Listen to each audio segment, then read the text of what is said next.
Muy bien, hermanos. El tema en esta mañana es Jesús es la vid verdadera. ¿Qué quiere el Señor de nosotros? Jesús es la vid verdadera. ¿Qué quiere el Señor de nosotros? Y amados hermanos, es interesante cuando nosotros nos hacemos preguntas, cuando nos preguntamos a nosotros mismos y nos confrontamos a nosotros mismos. Y una de las preguntas que confronta mucho nuestra vida es preguntarnos qué quiere el Señor de nosotros, qué quiere el Señor de mí. Algunos seguramente hemos caminado bastante ya en el camino de Cristo.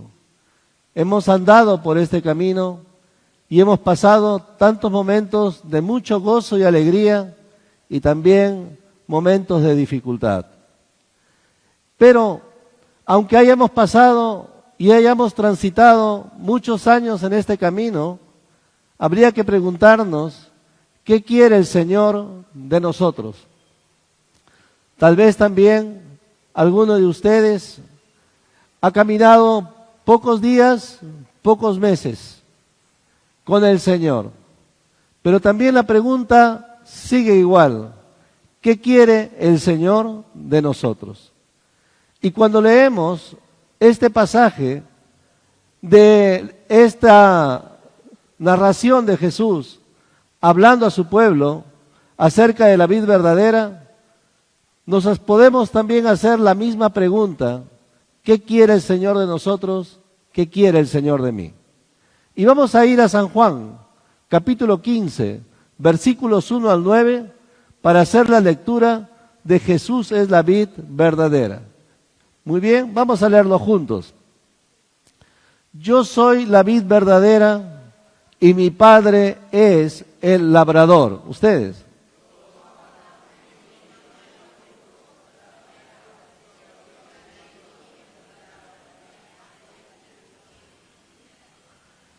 Ya vosotros estáis limpios por la palabra que os he hablado.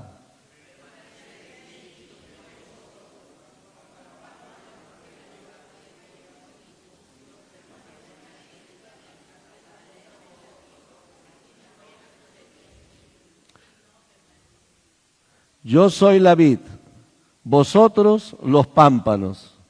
El que permanece en mí y yo en él, éste lleva mucho fruto, porque separados de mí, nada podéis hacer.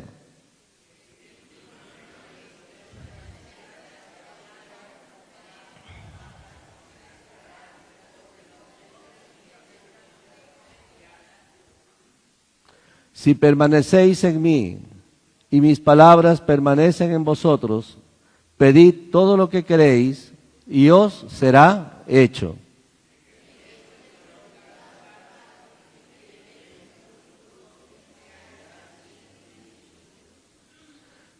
Como el Padre me ha amado, así también yo os he amado, permaneced en mi amor. Hasta ahí la lectura. ¿Qué quiere el Señor de nosotros? En primer lugar, quisiera que recordemos algo muy fácil. ¿Qué es una vid? ¿Qué es una vid? Siguiente. ¿Qué es una vid? Y cuando hablamos de qué es una vid, estamos hablando de esta planta que da uvas. Esta planta que da uvas. Esta planta que da uvas también le salen unas ramitas. Esas ramitas se llaman pámpanos. Y es por eso que el Señor habla ahí de pámpanos. Estos pámpanos, en varios casos, crecen, pero no sirven, porque se secan o no producen nada. Hay otros que sacan mayor fuerza y sí dan fruto. Así que vemos que una vid va a tener pámpanos y también va a tener ramitas que van a dar fruto.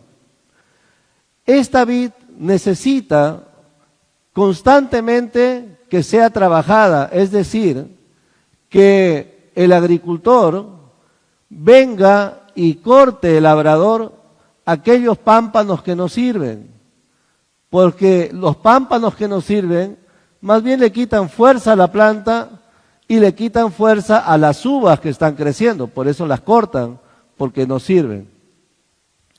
Por lo tanto, esta planta es una planta que en Israel tiene mucho valor, porque Dios le dijo a Israel que le daría una tierra donde florecerían las vides y donde habría muchas vides. Y esto es algo que es real en la vida de Israel, donde hay muchas vides, hay vino, hay pasas y el producto de esta planta. Tan es así que esta planta va a simbolizar a Israel mismo. Siguiente. ¿A quién representaba la vid en la Biblia? ¿A quién representaba la vid en la Biblia? Cuando vemos la palabra, encontramos que en la Escritura la vid representa a Israel, es decir, el pueblo de Dios que escogió el Señor en el Antiguo Testamento. Esta vid representa, por lo tanto, Israel, y era tanto la representación que las vides con uvas representaban a Israel y estaban grabados en el templo, a veces en copas, en las paredes y en las cortinas, porque representaban al pueblo de Dios. Ellos decían que eran la vid verdadera. Israel decía que era la vid verdadera, porque Dios los había elegido y los había dado una representación como una vid. Allí se equivocaron. Por eso es que el Señor Jesús a los judíos que se decían que eran la vid verdadera, les va a decir: yo soy la vid verdadera. Yo soy la vid verdadera. Ustedes solamente son una representación mía. Amados hermanos, esto es muy importante, porque debemos tener y comprender que tenemos un lugar. Nuestro lugar es ser hijos del Señor, porque hemos creído y hemos entregado nuestra vida a Jesús. Los que hemos puesto nuestra vida en las manos del Señor, somos hijos de Dios. Como hijos, tenemos bendiciones y también tenemos responsabilidades, pero nosotros no somos Dios, nosotros somos el pueblo de Dios. Israel poco a poco se enorgulleció y se creyó mucho, y un gran grupo de ellos decían que eran la vid verdadera, y el Señor pues los corrige y les dice: yo soy la vid verdadera. En el Salmo 80, versículos 8 al 9, dice la Escritura: hiciste venir una vid de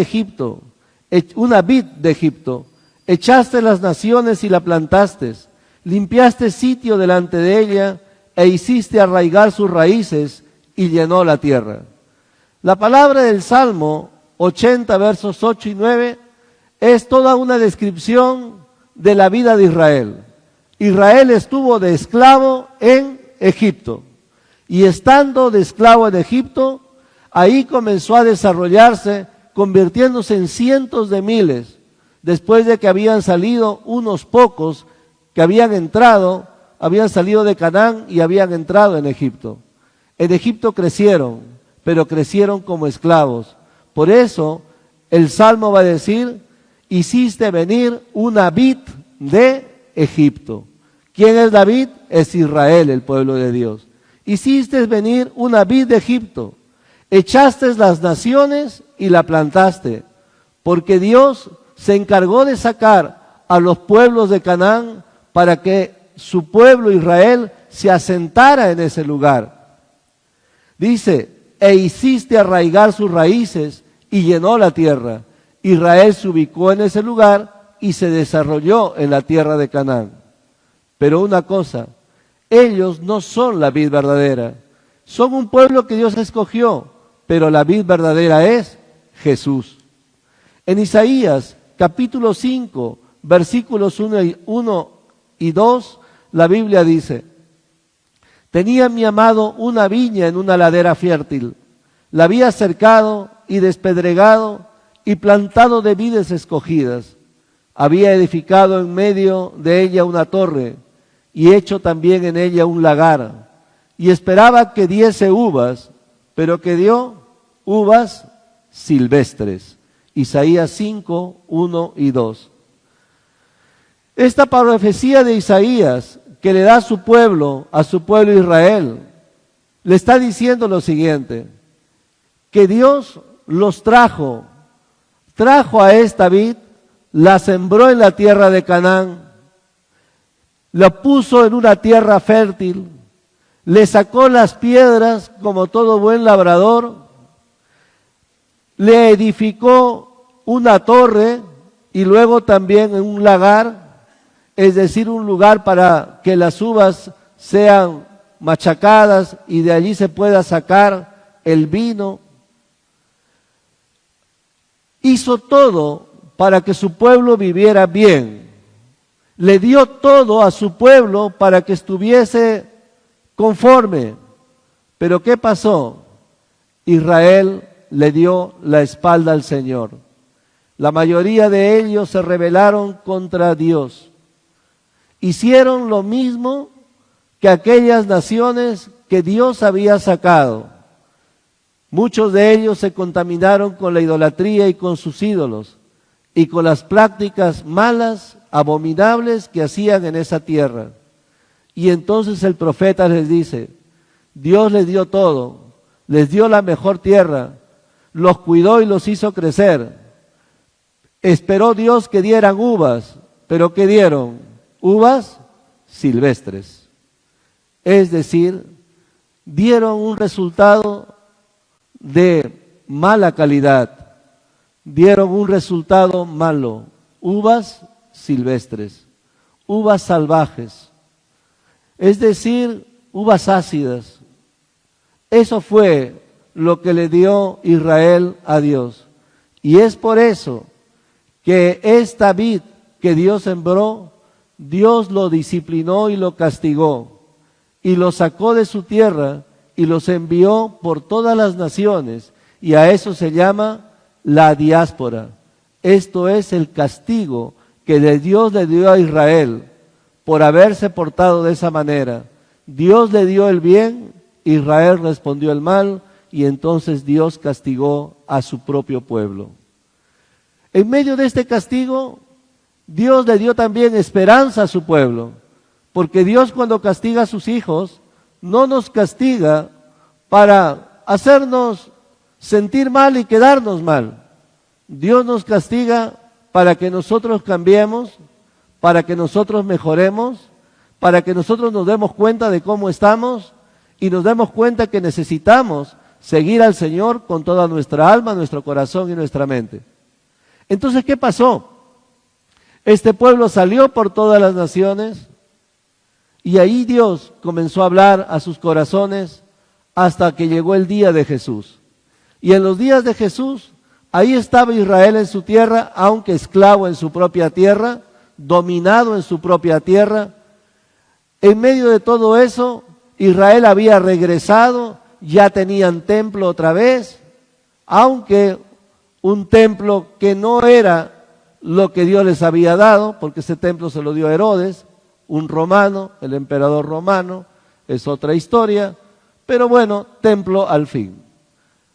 El asunto fue que en ese tiempo Israel se comenzó a enorgullecer y decían que eran la vid verdadera. El Señor Jesús le dice, yo soy la vid verdadera y mi Padre es el labrador. Es decir, con estas palabras pone en su lugar a Israel y le hace entender que hay que seguir al Señor y dejar de lado todo orgullo. ¿Qué quiere el Señor Jesús de nosotros? Que es la pregunta que responderemos en esta mañana.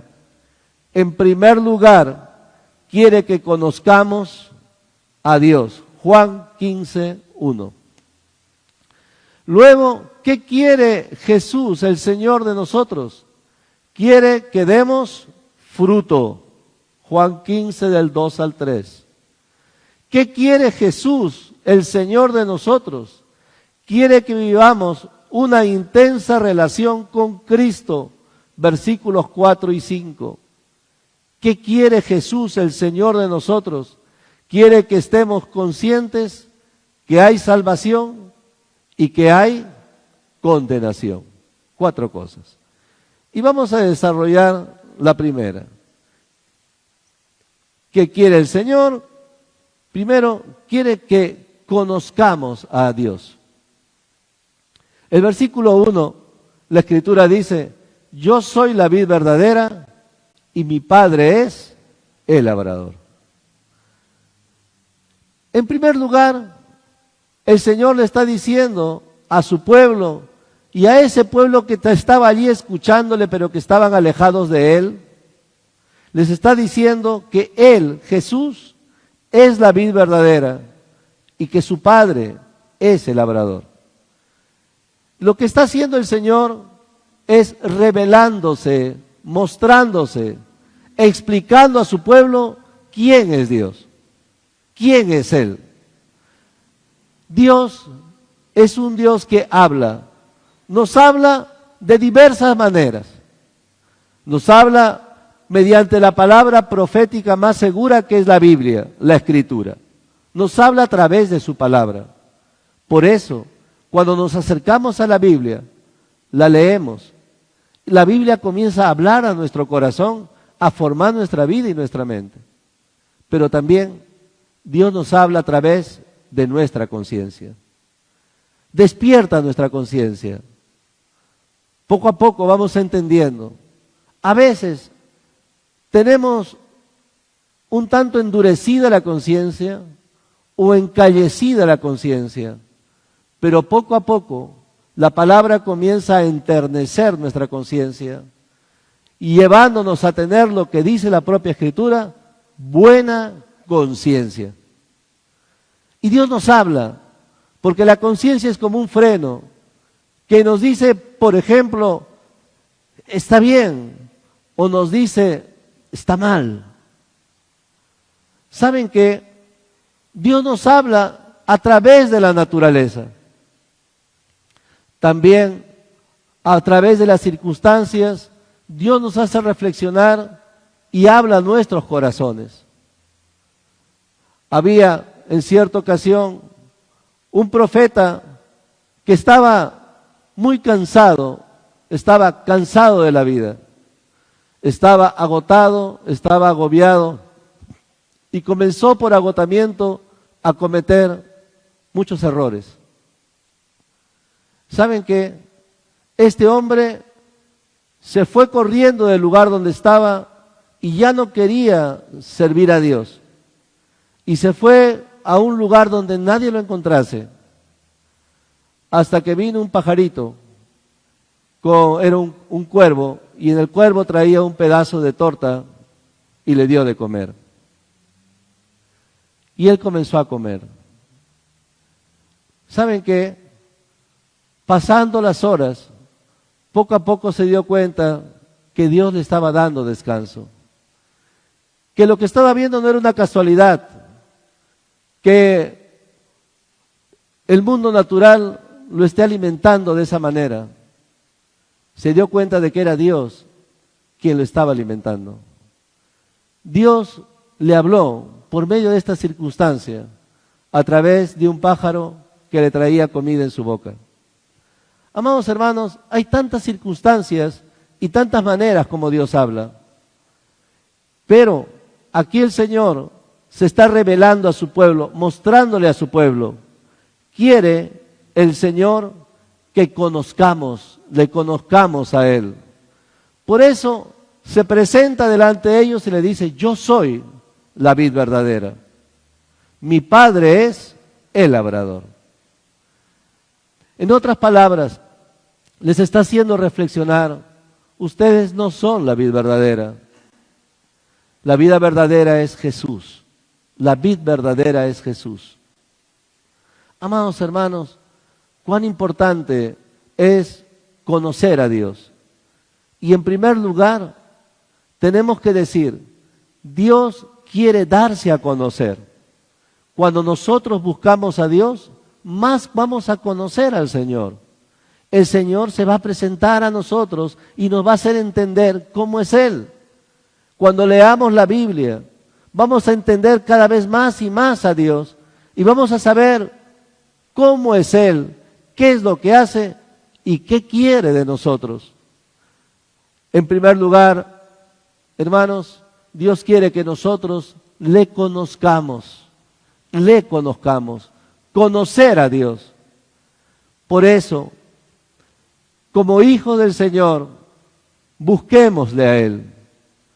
Siempre que cada día que en algún momento nuestra mente esté ocupada en Él, que nuestra mente piense en Él, pensar en el Señor, que cada día nosotros podamos tener esa cercanía con Dios, la cercanía de la oración sencilla, de la lectura sencilla de la palabra del Señor, del escuchar las cosas de Dios.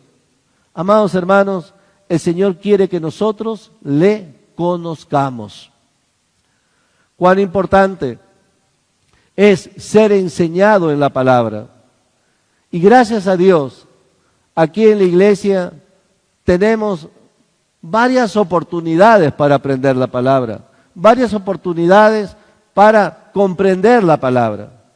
De lunes a viernes, por ejemplo, podemos escuchar un devocional diario.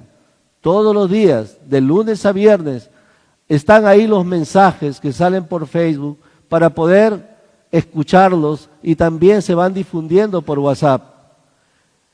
Son mensajes cortitos, 5 minutos, 6 minutos, que lo podemos hacer viajando en el bus, viajando en el micro, en la combi, podemos estar escuchándolo. Escuchemos la palabra de Dios. Tenemos la oportunidad. También este mensaje se está grabando, está saliendo por Facebook también. La oportunidad de volver a escucharlo. La tecnología es una bendición cuando es bien utilizada.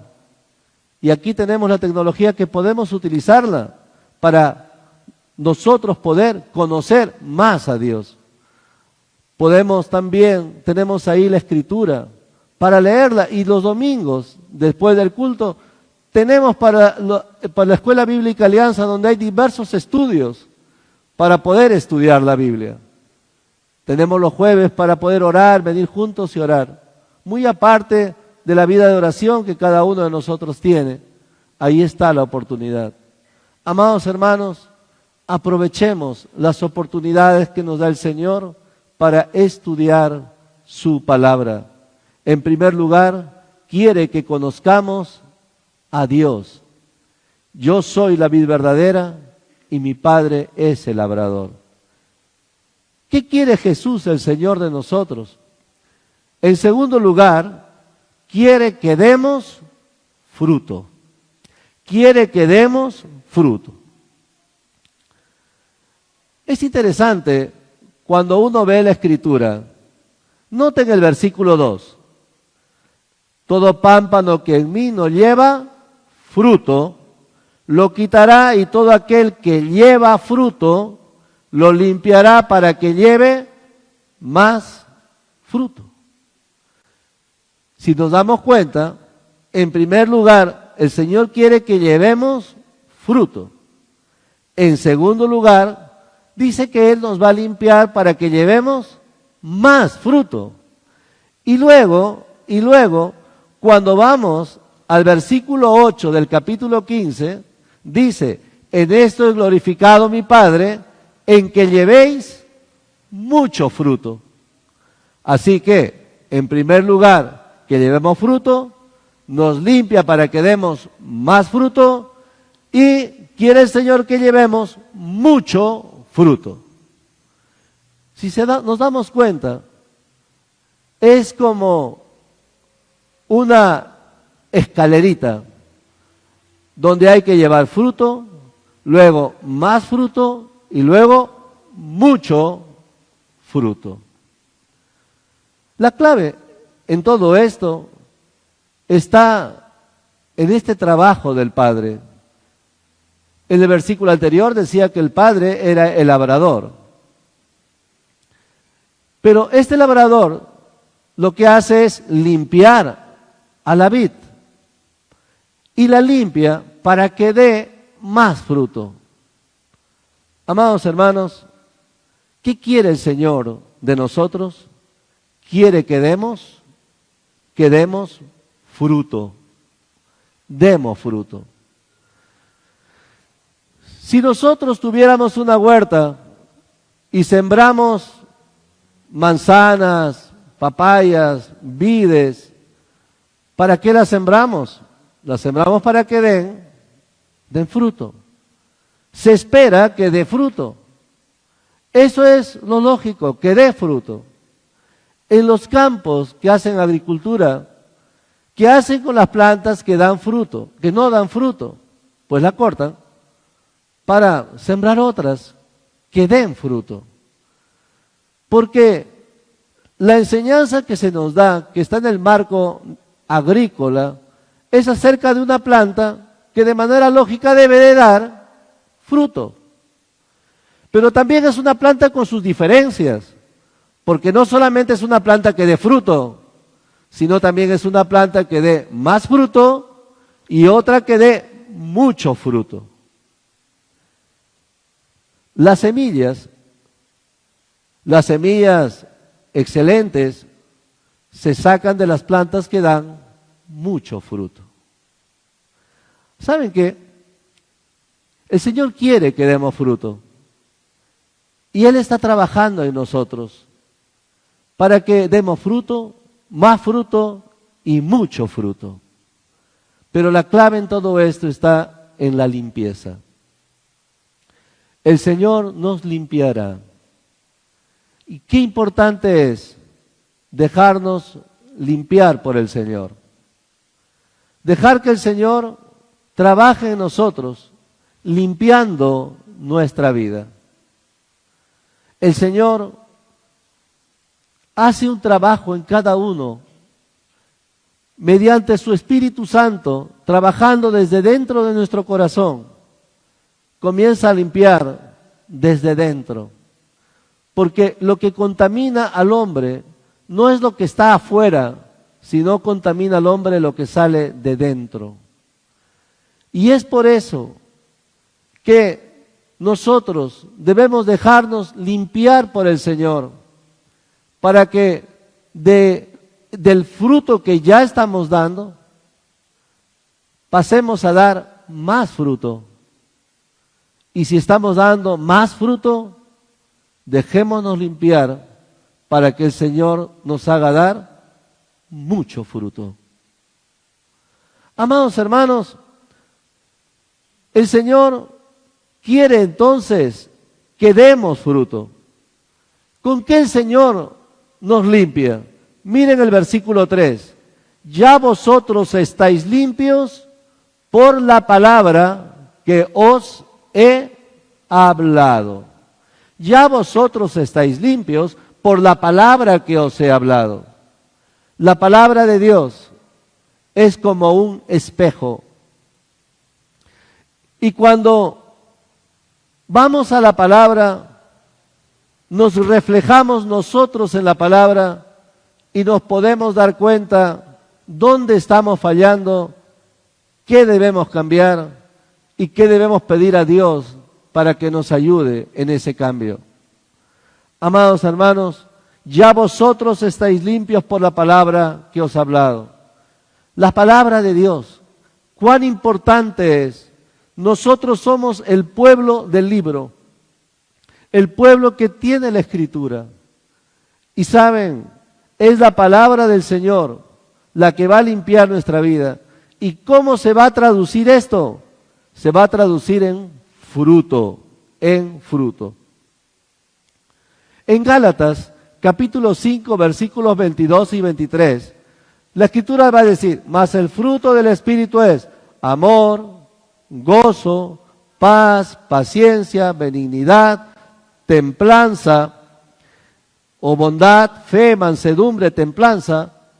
Contra tales cosas no hay ley. Se está hablando de un fruto que tiene que ver con nuestro carácter. Con nuestro carácter. Dicho sea de paso, el carácter es algo que, por lo general, no queremos que nadie nos hable de nuestro carácter. Pero es interesante. Los frutos del Espíritu tienen que ver con el carácter. Con el carácter. Y Dios quiere trabajar haciendo que nuestro carácter sea diferente. Entrar en un trabajo de formación de nuestro carácter. El fruto que vemos aquí en Gálatas, capítulo 5, versos 22 y 23, es un fruto directamente aplicado en nuestro carácter. Pero también hay otro tipo de fruto. En Hebreos capítulo 13, versículos 15 al 16, dice la Escritura: así que ofrezcamos siempre a Dios, por medio de Él, sacrificio de alabanza, es decir, fruto de labios que confiesan su nombre. Y de hacer bien y de la ayuda mutua no os olvidéis, porque de tales sacrificios se agrada a Dios. ¿De qué fruto está tratando ahora la Escritura? Aquí se está hablando del fruto que tiene que ver con la alabanza a Dios. El sacrificio de alabanza. Me podía pensar, pero ¿por qué la alabanza es un sacrificio? Porque es bonito alabar a Dios. Es lindo cantar a Dios. Seguramente más de uno de los presentes o de repente todos alaban al Señor solos y le cantan al Señor solos o lo exaltan solos. ¿Verdad? Algunos practican. Y es bonito esto. También lo hacemos en grupo, aquí en la iglesia. Cantamos y le adoramos, pero yo digo, ¿y dónde está el sacrificio? ¿Saben? Cuando vemos nosotros la alabanza sale del corazón. Y a veces debemos nosotros de ponernos a pensar de que nuestra alabanza debe ser no solamente algo automático que salga del corazón, sino también una alabanza que sale del corazón y que se identifica con lo que estoy viviendo o con lo que ya he vivido. La alabanza es una presentación delante de Dios. Si alabamos, alabamos por la gracia del Señor. Alabamos porque Dios nos ha dado de su gracia. Amados hermanos, en el Antiguo Testamento los sacrificios eran buscando la gracia del Señor. Nosotros alabamos porque la gracia ya se derramó en nuestros corazones.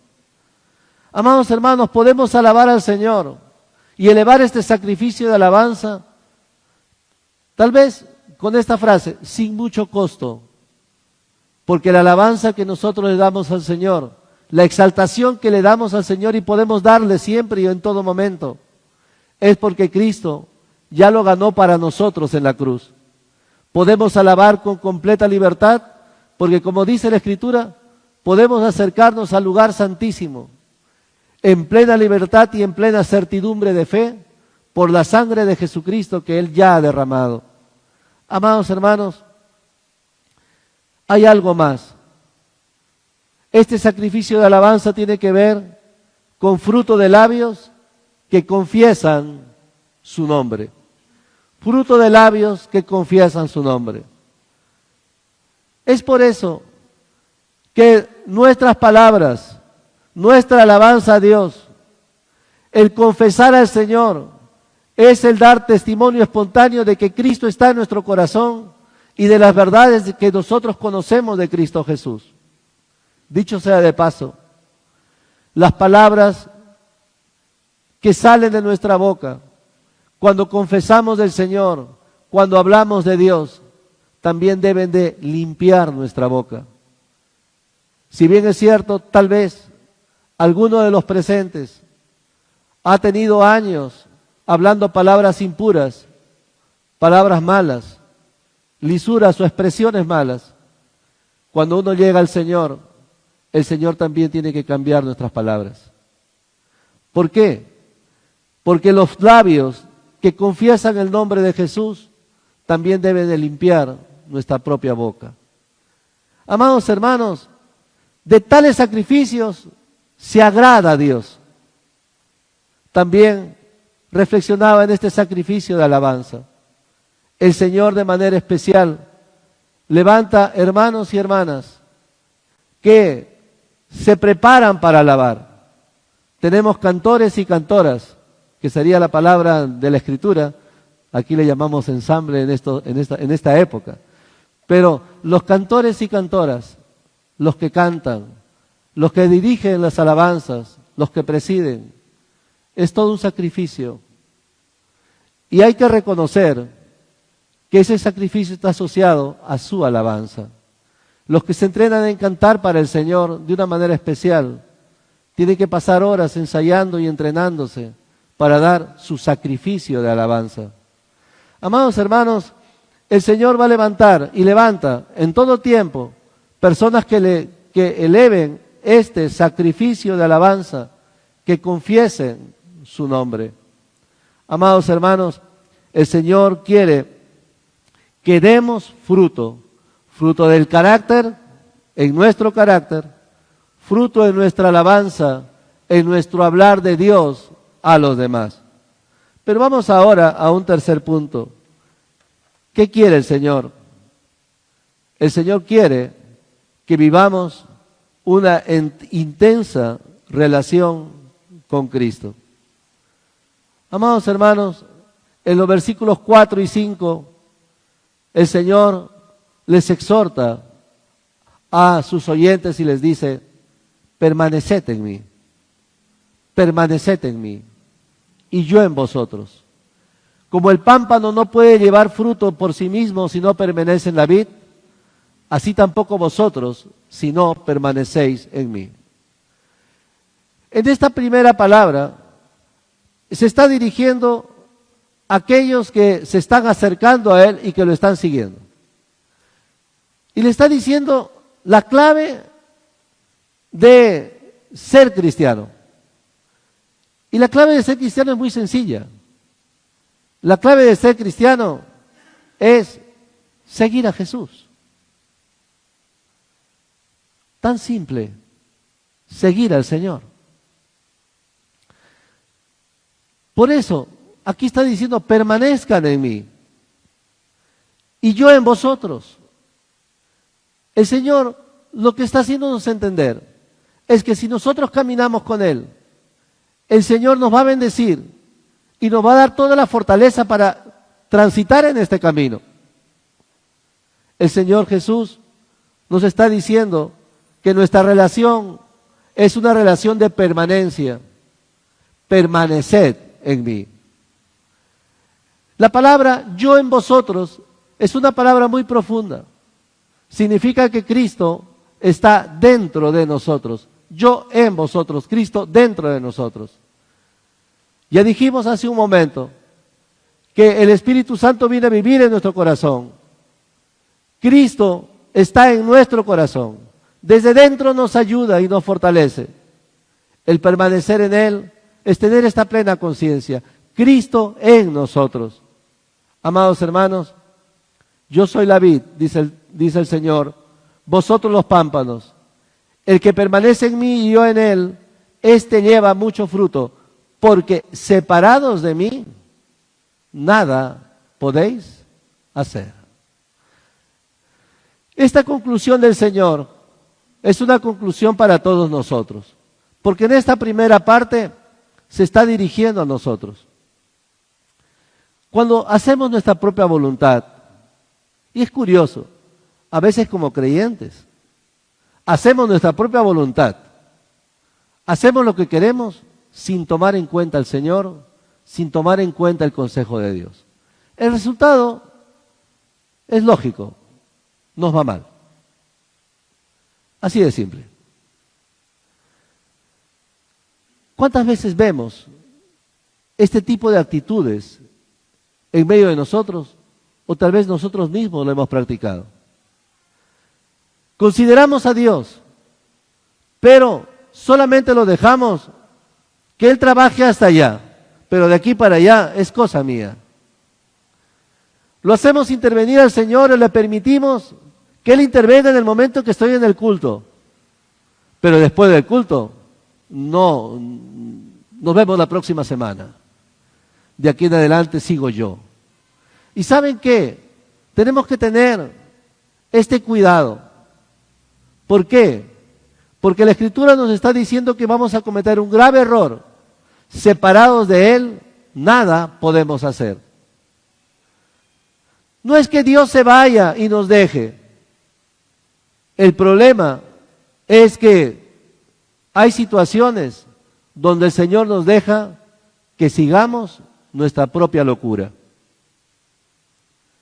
Eso fue lo que Dios hizo con su pueblo.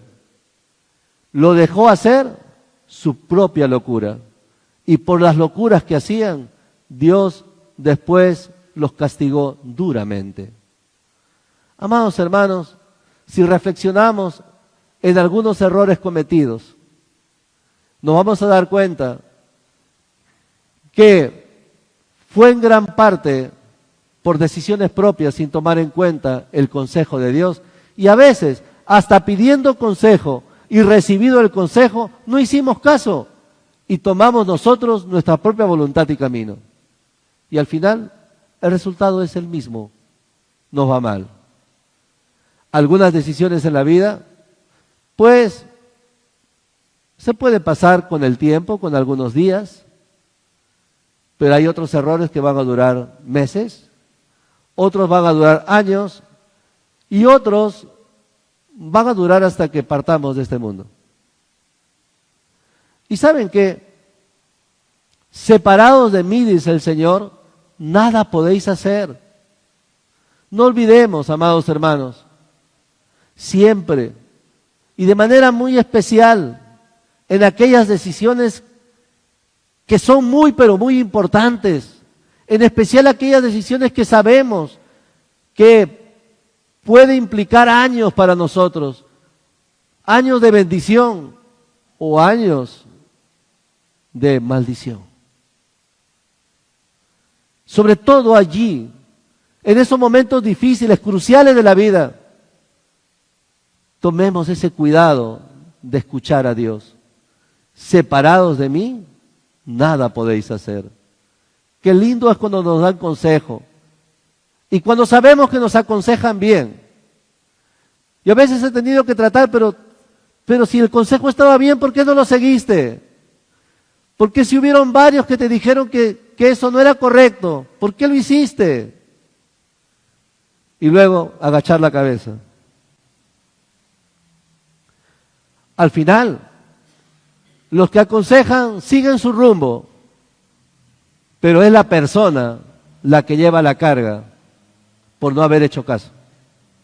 Amados hermanos, cuán importante es escuchar el consejo, escuchar a Dios a través de los hermanos, escuchar a Dios a través de personas que son probadas, escuchar a Dios a través de los padres, escuchar a Dios orando y diciendo, Señor, hazme pensar bien en lo que voy a hacer. Separados de mí, nada podéis hacer. Vamos a nuestra cuarta reflexión. ¿Qué quiere el Señor de nosotros? Quiere que estemos conscientes de que hay salvación y hay condenación.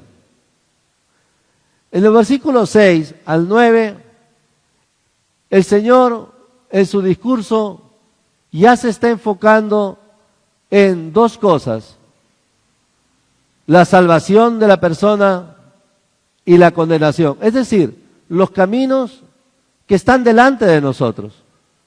Con Cristo el camino de salvación. rechazando a Jesucristo, el camino de condenación. Es muy claro lo que nos dice la Escritura. El versículo 6 dice: el que en mí no permanece, será echado fuera como pámpano y se secará, y los recogen y los echan en el fuego y arden. Siguiente. El falso creyente es condenado en el infierno o al infierno. La imagen que aquí aparece es alguien que no permaneció, alguien que fue echado fuera para que se seque, para luego ser recogido y luego que se vaya al fuego y arda. Esta es una imagen en el versículo 6, la imagen de la condenación eterna. La imagen que presenta la Biblia es fuego eterno que nunca se apagará. Así que el falso creyente es condenado al infierno. ¿Y por qué estoy utilizando la palabra falso creyente? Porque aquí en este caso dice alguien que no permaneció. Dentro de los que le estaban escuchando a Jesús, dentro de los que seguían a Jesús, habían personas que buscaban encontrarle una falla a Jesús, un error a Jesús, para luego, después de descubrir el error, si es que lo encontraban, tener de qué acusarle. No encontraron nada, al final tuvieron que inventarle cosas. Pero aquí, aquella persona que está rechazando a Jesús es echado fuera para ser condenados.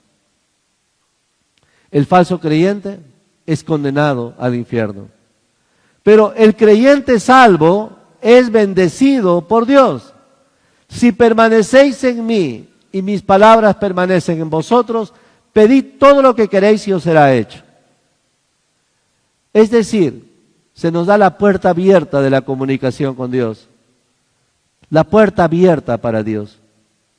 Y nosotros tenemos una puerta abierta para con Dios. Amados hermanos, podemos orar con libertad, hablarle a Él con libertad, pedirle a Él con libertad, porque la puerta Él la ha abierto para nosotros. El creyente salvo es un discípulo del Señor. ¿Qué quiere el Señor? Quiere que nosotros comprendamos estas cosas. Hay salvación, hay condenación. El creyente salvo es un discípulo del Señor.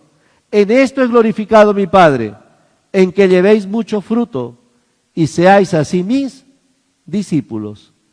Como el Padre me ha amado, así también yo os he amado, permaneced en mi amor.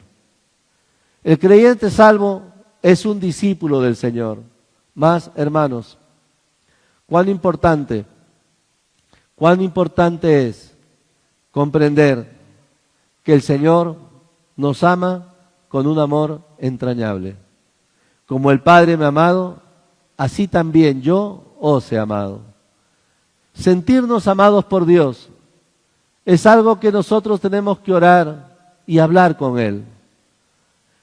Porque poco a poco vamos a entender cada vez más cómo el Señor nos ama, cómo es el amor de Dios para con nosotros. Como el Padre me ha amado, así también yo os he amado. Amado hermano, hermana, Dios te ama con un amor que no te lo puedes imaginar. Pero busquemos más de Dios para comprender más de ese profundo amor que Dios tiene por nosotros. ¿Qué quiere el Señor? El Señor quiere que lo conozcamos, que conozcamos a Dios. Quiere que vivamos una intensa relación con Cristo.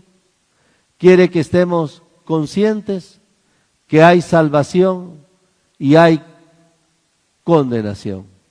Vamos a tener un momento de orar. Vamos a orar. Padre, te adoramos con todo el corazón en esta mañana. Gracias por saber, Señor, de tu inmenso amor con nosotros. Por saber, Señor, qué quieres de nosotros. Señor, te adoramos. Ayúdanos a seguirte con toda nuestra alma, con todo nuestro corazón, con toda nuestra mente, con todas nuestras fuerzas. De nosotros, Señor, ten misericordia. Gracias, Señor, porque derramas tu amor sobre cada una de nuestras vidas. Gracias, Señor, por saber que somos hijos amados. En el nombre de Jesús te bendecimos. Amén. Amén, hermanos, que el Señor les bendiga.